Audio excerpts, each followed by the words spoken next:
ಒಂದ್ ತಲೆ ಎಡ್ತ ಮರಿ ಅವನ್ ತಲೆ ಎಡ್ಕಣ.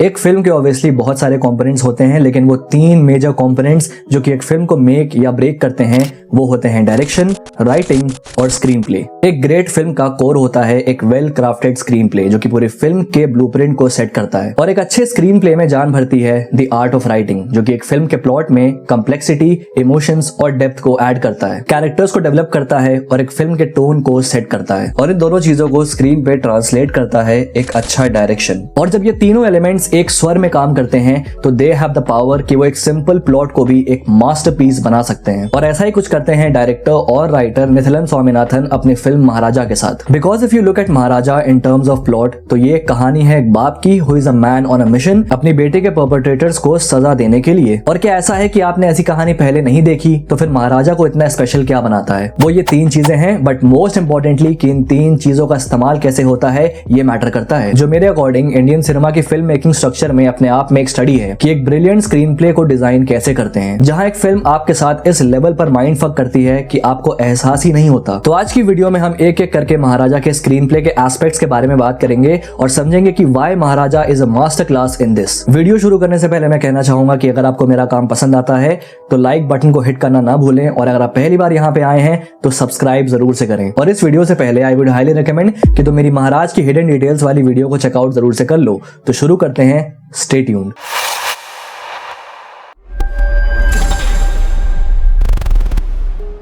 अब तुम में से बहुत लोगों ने ये टर्म रेड हेरिंग सुना जरूर होगा, लेकिन आखिर क्या होता है ये रेड हेरिंग? तो रेड हेरिंग फिल्म मेकिंग का एक बहुत ही कॉमनली यूज एलिमेंट है जो कि मोस्टली सस्पेंस या फिर थ्रिलर मूवीज के लिए इस्तेमाल होता है, जहां एक ऐसे एलिमेंट को हमारे सामने रखा जाता है जो हमारे फिल्म के मेन मिस्ट्री या फिर मेन मुद्दे से हमारा ध्यान भटकाता है, और कुछ इस तरह से भटकाता है कि फिल्म में जो आगे होने वाला है हम उस रेड हेरिंग के बेसिस पर ही एंटिसिपेट करने लगते हैं, क्योंकि हमारे हिसाब से वही फिल्म का सेंट्रल प्लॉट बन जाता है। One of the best example of a red herring is Harry Potter and the prisoner of Azkaban, जहां शुरू से ही ऑडियंस को ऐसा यकीन दिलाया जाता है कि सीरियस ब्लैक ही विलन है एंड उसी ने हैरी पॉटर के पेरेंट्स को धोखा दिया था, जिसकी वजह से क्लाइमैक्स तक हमारा फोकस सीरियस ब्लैक पे रहता है एंड जो असली विलन होता है उसकी तरफ ना हमारा ध्यान जाता है और ना हम उसके बारे में सोचते हैं। महाराजा में रेड हेरिंग का इस्तेमाल is some of the genius integration of this element I have seen in an Indian movie so far, जहां ये फिल्म लक्ष्मी नाम के एक डस्टबिन का इस्तेमाल करती है आपको मिस डायरेक्ट करने के लिए, जहां हम कन्विंस हो जाते हैं कि भाई लक्ष्मी के अराउंड ही इस फिल्म का प्लॉट चल रहा है। लेकिन ये एक ऐसा रेड हेरिंग है जो कि ऑडियंस इजीली अज्यूम कर सकती थी कि भाई ये सिर्फ और सिर्फ एक डिस्ट्रैक्शन है और मेन मुद्दा कुछ और ही है, बट ऐसा नहीं होता और ऑडियंस एक्चुअली में लक्ष्मी की तरफ फिक्सेट हो जाती है। लेकिन क्या ये फिक्सेशन सिर्फ और सिर्फ लक्ष्मी के प्लॉट डिवाइस की वजह से होता है? नहीं, इसके पीछे बहुत से ऐसे वेल रिटन एलिमेंट्स हैं जो कि ऑडियंस को ऐसे एक सिंपल ऑब्जेक्ट के यूज से मिस डायरेक्ट करते हैं, जिसमें सबसे पहला एलिमेंट आता है कॉमेडी, जहां फिल्म मेजॉरिटी फर्स्ट हाफ में एक ब्लैक कॉमेडी टोन पकड़ लेती है, राइट फ्रॉम द पार्ट जहां महाराजा पहली बार लक्ष्मी को लेकर रिपोर्ट लिखवाता है एंड फिर पुलिस वालों का उस चीज को लेकर रिस्पॉन्स, इस चोर वाले एंगल को ऐड करना जो कि हर वक्त मार खाता रहता है, और महाराजा का पुलिस वालों से थप्पड़ खाना एटसेट्रा। ये सारे एलिमेंट्स को इसलिए ऐड किया गया है ताकि ऑडियंस इस लक्ष्मी नाम के रेड हेरिंग को एक सीरियस या फिर एक डार्क एंगल से देखे ही ना, एंड पुलिस की तरह व्यूअर्स को भी लगे that Maharaja is just Goofy और हम एक लाइट हार्टेड राइड पे बैठे हैं जिस पर ये मूवी हमें लेके जाएगी। But at the same time ये फिल्म महाराजा का एक इमोशनल कनेक्ट भी उस डस्टबिन के साथ एस्टैब्लिश करती है, टू द एक्सटेंट कि वो उसको नहलाते हैं, टीका लगाते हैं, जिसकी वजह से हम इस एंगल को एक आउटराइट बुलशिट करार भी नहीं दे पाते, क्योंकि हम उस चीज की इंपॉर्टेंस महाराजा और उसकी बेटी के लाइफ में समझते हैं। एंड क्या हमने जिंदगी में ऐसा देखा या फिर एक्सपीरियंस नहीं किया है जहां पे एक नॉर्मल से ऑब्जेक्ट से हमारा एक इमोशनल कनेक्ट होता है, but not because of its value but because of the association जो वो ऑब्जेक्ट होल्ड करता है हमारे किसी मेमोरी या फिर किसी पर्सन के साथ। एंड एक और एस्पेक्ट जो कि हमारे दिमाग में इस रेड हेरिंग को फिक्सेट करता है वो है खुद महाराजा का कैरेक्टर, जो कि इंट्रोवर्ट है, ज्यादा बात नहीं करता, जो हल्की फुल्की स्माइल वो करता है वो अपनी बीवी और बेटी को देख के ही करता है, एंड इवन जब उसकी आंखों के सामने उसकी बीवी और बच्चे मर जाते हैं वो वहां भी अपने इमोशनल कोशेंट को रिजर्व रखता है, एंड पुलिस स्टेशन में रिपोर्ट लिखवाते वक्त भी वो अपने इसी डिमीनर को मेंटेन रखता है, जिसकी वजह से हम पूरी तरीके से कन्विंस हो जाते हैं कि भाई नहीं, ये डस्टबिन के लिए ही आया है। एंड इतना ही नहीं, इसके बाद भी ये फिल्म कंटिन्यूअसली तुम्हारे दिमाग में इस आइडिया को प्लांट करते रहती है, जहां पर इस फिल्म का स्क्रीन प्ले अपने आप में एक माइनर रेड हेरिंग बन जाता है, जिसमें फिल्म के तीन पार्ट्स जो कि अलग टाइमलाइन में चल रहे हैं, पास्ट और फ्यूचर के बीच में जंप कर रहे हैं, उसको फिल्म अपने स्क्रीन प्ले के साथ एक लीनियर फॉर्मेट का इल्यूजन देती है और हमको लगता है कि सब कुछ एक ही वक्त पे हो रहा है। जैसे कि महाराजा की बेटी का लक्ष्मी के बारे में बार बार पूछना और महाराजा का उसके मैसेजेस का रिप्लाई ना करना, या फिर सेल्वम का ऐसी छोटी और वर्थलेस चीजों को चुराना जिससे कि हमें लगे कि हाँ, ये हर घर से ऐसे बेमतलब की चीजें उठाता है और इसने महाराजा के घर से भी लक्ष्मी को ऐसे ही उठा लिया होगा। एंड जस्ट इन केस तुम इस चीज को भी कैच नहीं कर पाते तो फिल्म तुम्हें सेल्वम के घर में ही लक्ष्मी को दिखा देती है, जिसका ओरिजिनल ओनर सेल्वम ही था। एंड ये सीन भी पास्ट का होता है, लेकिन अगेन फिल्म का स्क्रीन प्ले जो कि अपनी टाइमलाइंस और डेट्स को लेकर सीक्रेटिव रहता है, वो तुमको यकीन दिलाता है कि सेल्वम ने ही इसको महाराजा के घर से चुराया होगा। और जो एक आखिरी लॉक होता है ऑडियंस के फोकस का, उसको ये फिल्म कंप्लीटली लक्ष्मी की तरफ रीडायरेक्ट कर देती है।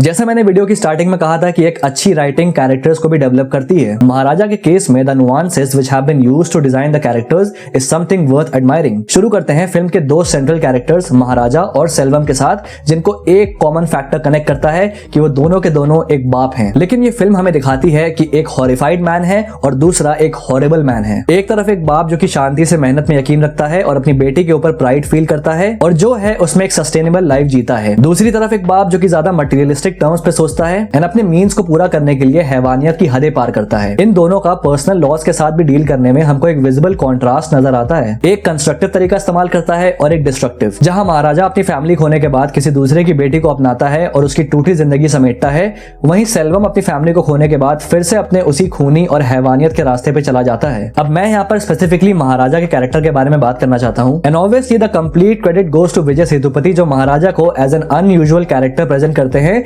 rather than going mainstream. And I simply love the moment जहां we see a simple man living a simple life, लेकिन वो रात जहां सब बदल जाता है उसकी लाइफ में, उस पॉइंट को शुरू ही एक सीन से किया जाता है जहां हम देखते हैं महाराजा को अनकॉन्शियस पड़ा देखते, एंड द मोमेंट ये ग्लास टूटता है he wakes up. And this scene can be a symbolic to rebirth, where now Maharaja is reborn as a furious force to reckon with, जिसको सिर्फ खून चाहिए। बट अगेन ये फिल्म उसको एक outright unstoppable force नहीं बना देती। We see him struggle, we see him get punished, we see him get hurt, we see him being naive, we see him get shattered। जहां उसके पास जो एक इकलौता टूल है वो है उसकी सुपर ह्यूमन स्ट्रेंथ, जो कि पहले ही फिल्म के इन दो सीन से बड़ी स्मार्टली स्टैब्लिश किया जाता है, ताकि जब इंटरवल में उसे अचानक से आप फाइट करते हुए और लोगों को फेंकते हुए देखो तो उसको प्रोसेस करना आपके लिए स्मूथ रहे। बिकॉज ये सारी चीजें तुम्हारे मुंह पे ऑल ऑफ अ सडन फेंकी नहीं गई हैं, तुमको हिंट्स दिए गए हैं, जिससे कि यू नो कि despite his calm nature Maharaja is a strong man. Nalla Sivam के कैरेक्टर का डिमीनर, वो जैसा दिखता है, उसकी body language, as an audience हम एक्सपेक्ट नहीं करते कि वो इस लेवल का दरिंदा निकलेगा, क्योंकि हमारी आदत है मूवीज में ऐसे परपेट्रेटर्स को एक बहुत ही डेंजरस लुक में देखने की। लेकिन क्या नल्ला शिवम का कैरेक्टर एक मिरर नहीं है सोसाइटी का कि कैसे हैवानियत शक्ल पे नहीं दिखती? जब वो महाराजा के घर में सिनेरियो को एक्सप्लेन करता है और क्लियरली वो एक्सपोज होने के डर में होता है, बट उस पॉइंट पे भी हम उसे एक पल के लिए अराउज होते हुए देखते हैं, जहां वो अपने दिमाग में वापस उस सिनेरियो में जाता है और ज्योति को कपड़े बदलते हुए देखता हुआ याद करता है। I mean this is the most horrific face of a monster,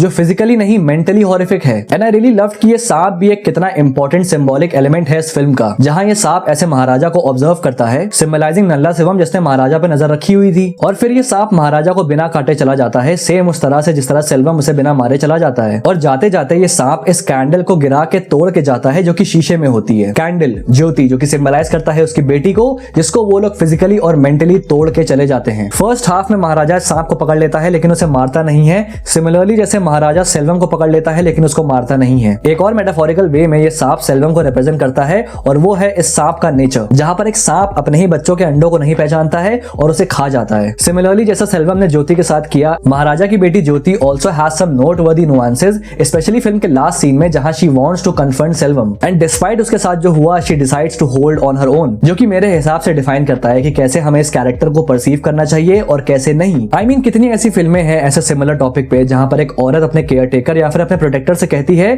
कि तुम मुझे अकेला छोड़ दो, मैं संभाल लूंगी, जहां वो अपने परपेट्रेटर से मुंह पे कहती है कि वो इस ट्रॉमा को झेलेगी नहीं, इससे उभरेगी और आगे बढ़ेगी। बट क्या उसके अंदर ये क्वालिटी अचानक से आई? नहीं, ये वो लड़की है जो कि इस पर्सनालिटी को फिल्म के शुरुआत से ही दिखाती है, जब वो अपने पिता को एडवाइस करती है, घर पे अपने डोमिनेशन को स्टैब्लिश करती है, अपने सपनों को चेस करती है और उसको पूरा करने के लिए मेहनत करती है।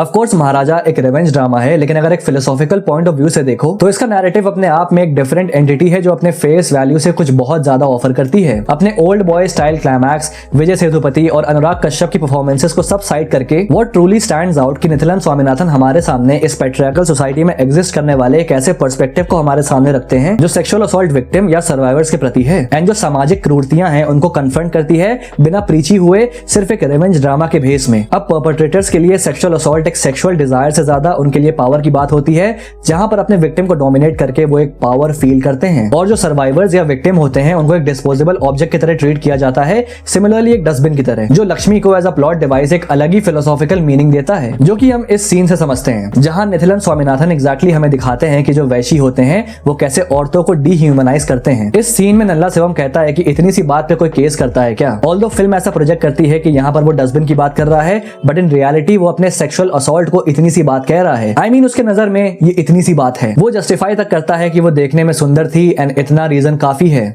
देखने में सुंदर है, इतना काफी नहीं है, बस जाने दे। वो लिटरली महाराजा की बेटी को एक डस्टबिन से कंपेयर करता है, ऑल्दो पुलिस वालों से असली बात छुपाने के लिए, लेकिन डस्टबिन से कंपेयर करता है। अगर मैं कुछ और करना चाहता ना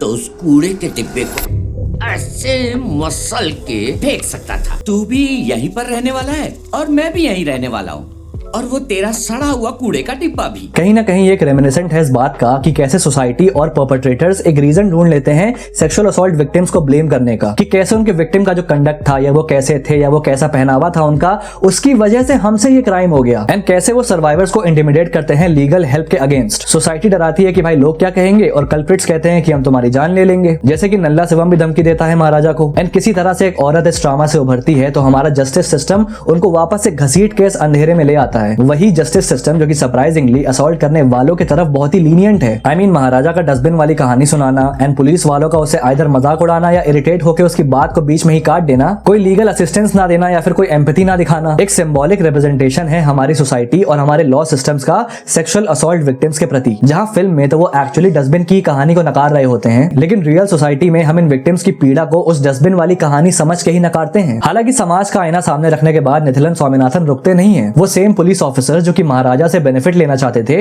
वो महाराजा के बदले को फैसिलिटेट करते हैं सच्चाई जानने के बाद। इसको हम अपने सिस्टम में एक पॉजिटिव शिफ्ट की तरह देख सकते हैं, जहां अब एम्पैथी सर्वाइवर्स और उनकी फैमिली के प्रति हो चुकी है। इवन ज्योति अपने फिल्म के एंड में चेहरा नहीं छुपाती, वो इस फैक्ट को एंटरटेन ही नहीं करती कि किसी और के एक्शन से उसकी लाइफ और डिग्निटी खो गई। और ये अपने आप में एक बहुत ही पावरफुल स्टेटमेंट है, वो भी आज की दुनिया में जो कि इतनी पॉलिटिकली सेंसिटिव होने के बाद भी औरतों के लिए एक बहुत ही खतरनाक जगह है।